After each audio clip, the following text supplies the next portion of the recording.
আসসালামু আলাইকুম। থালাপাতি বিজয়, যিনি ইন্ডিয়াতে মুসলিমদের উপর হওয়া জুলুমের জন্য মোদির বিরুদ্ধে যুদ্ধ ঘোষণা করেছেন নিজের দল তামেলিকা ব্যাটারি কালাগাম থেকে। লোকটাকে আমি চিনতাম 2009 সালে বের হওয়া বিল্লু মুভি থেকে, এই ড্যাডি মামি সং থেকে। আচ্ছা, এসব বাদ থাক।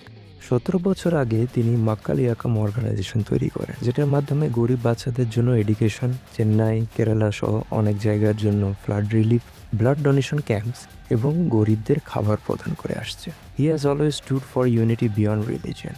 মুসলিম ভাই বোনদের জন্য বিশেষ ইফতারির আয়োজন সহ তাদের সাথে নামাজেও অংশগ্রহণ করেছেন। যখন মোদি ভাই 2019 সালে সিএএ অ্যাক্ট নিয়ে আসে আর ভারতে মুসলিম ভাইদের উপর অত্যাচার শুরু করেন, সবাই চুপ ছিল।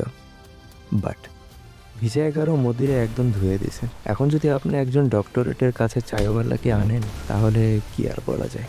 জনগণের জন্য এত কিছু করেছেন বলে তাকে বলা হয় জননায়ক।